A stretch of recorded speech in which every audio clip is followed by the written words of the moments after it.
Welcome to this edition of the Western Canada Officiating Development Partnership. I've seen many games at all levels of hockey already this season, and it's great to see the energy and excitement the officials are bringing to each and every game. One of the skills that's important to not only be a good official, but really a skill you use in every aspect of your life is communication.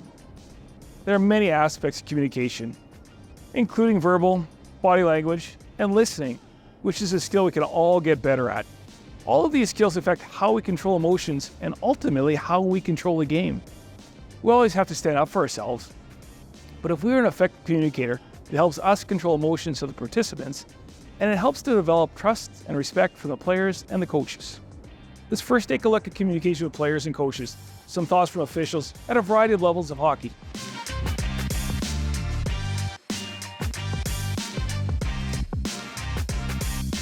Communication skills are very, very important. To know when to maybe bark, when not to bark, when to have a good conversation with somebody, but you're always open to listening to somebody's concerns during a game, be it directly or from the side with earshot, where you're trying to get to the bottom of things. You always want to have a good emotional intelligence on the ice and understand what's going on and what's winding these people up. Then you can put an end to it. Yeah, communication's important because that dictates how you are perceived, how you are understood by everybody in the rink, whether that's the coaches, fans, other officials, and players. Whether that's through your body language, through what you say, through what you do.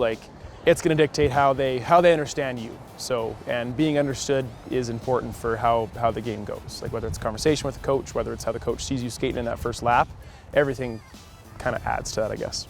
There's lots of things that happen throughout the game that maybe the coach doesn't understand why a specific call was made. And if you're able to have a good rapport, a good communication with the coaches, you're able to get your message across to them.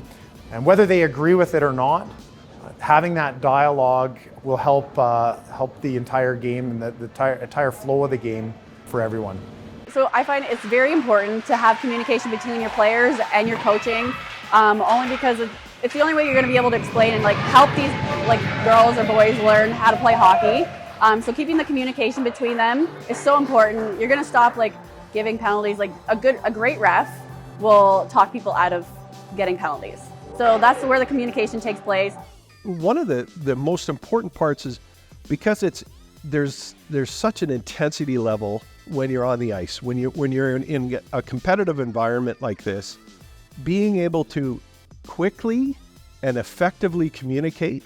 In some cases, you're skating by the bench. You've got a brief moment to deliver a message, and if you're able to do that, effectively, it could really help streamline the whole process.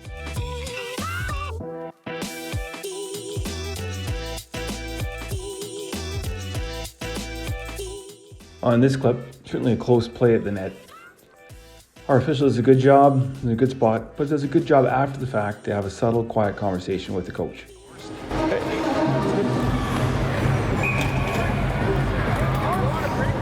Hey, Brennan, on that one goal there, I don't review that because he gets pushed in and it's unreviewable situations. Okay, thank you.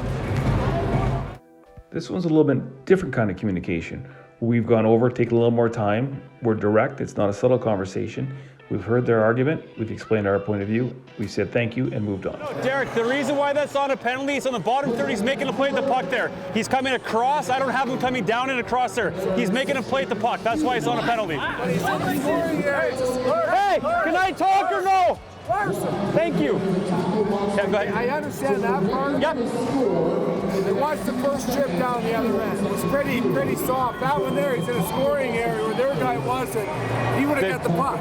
It slashed right across. When I watch it, delivering up top. Okay. This way. Okay, fair enough.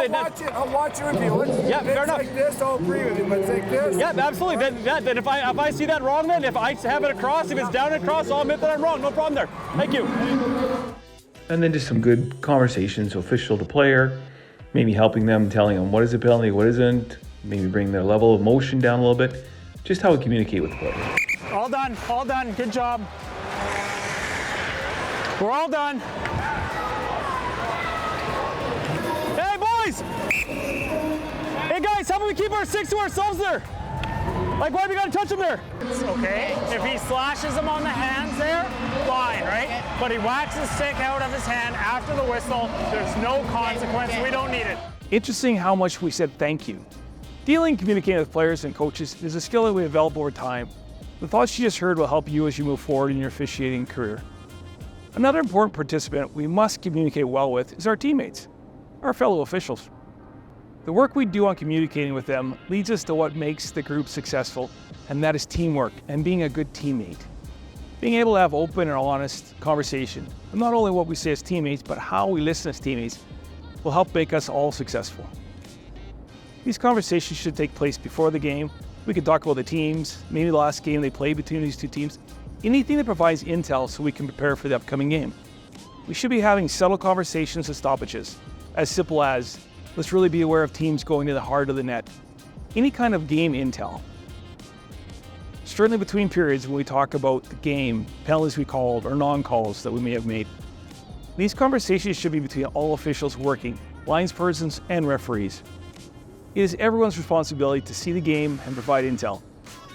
Let's hear from some people involved in the game on the importance of teamwork and working with our fellow officials.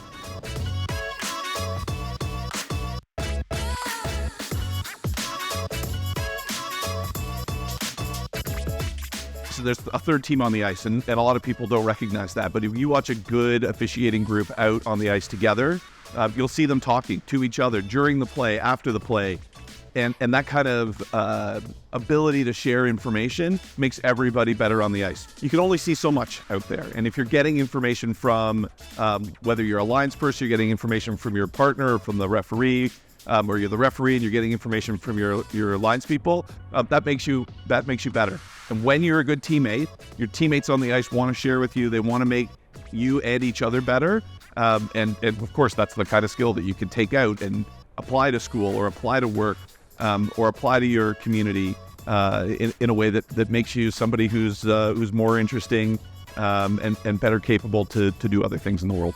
Well, we're a team out there, right? We're a team working with other teams, and we have to make sure that we're transparent in our process with everyone else that we're dealing with. But we're a team out there, and it's not an individual thing. We have to rely on each other. We have to trust each other, and that doesn't happen without us telling each other what's going on, without offering help or making sure there's support in situations or asking each other what we think.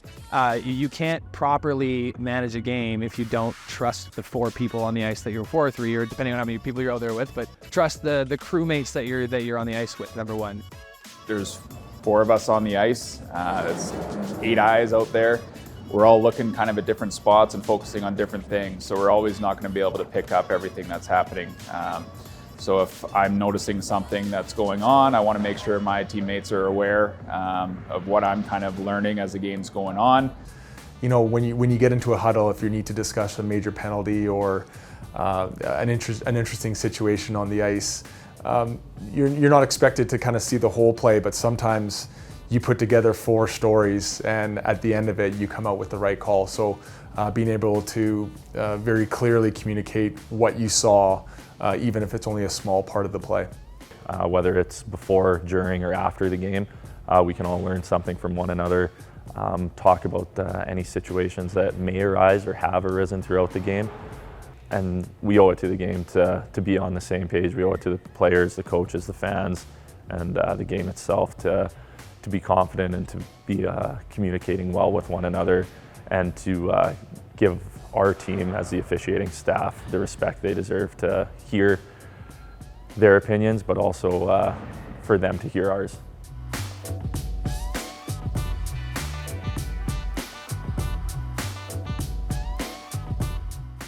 And how we can communicate official to official, how we provide intel, how we help to prepare for the next shift and the next period.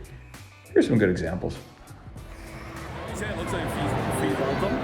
Yeah, because I can't tell him, but the way he goes down, it looks like he might have like taken his stick and poked the back of his skates out. No, he definitely didn't poke the back of his skates. His stick was like waist high. Was it? Okay. I was wondering, slew foot maybe? And it's not a slew foot. He just kind of bumps him in the guy. It wasn't much. Yeah. Oh yeah. What happened with the one change with Saskatchewan's D coach? They got confused, I guess, with who was coming, and yeah, so we're good now. Yeah, he said it was his fault. I said I forgive him. Well, I mean, the nice thing is after whistles, it's pretty well calmed down, eh? Oh, We yeah. were a few penalties can do. Yeah. An example of a play that we missed and how we communicate how we have to get better, but we talk about the play. Yeah, because I see his have no helmet idea back. what he's talking about. He's walking along the blue line, coming across like the board side here, and he shoots it on net. And then, Was I watching the front? yeah, okay, that's on me. Okay. Communication, a life skill that translates onto the ice and is one of the biggest assets to being a successful official. Communication is a skill we can work on every day, whether it be at work, school, or at home with family and friends. You can work on body language, listening skills, facial expressions, all things we can get better at over time. My daughters always tell me they know when I'm joking because my face betrays me. What a true statement about how people perceive things and a skill I need to work on to get better at. We hope the games are going well and you can use the communication to enhance your officiating toolbox. Travel safe, have great games, and enjoy your teammates.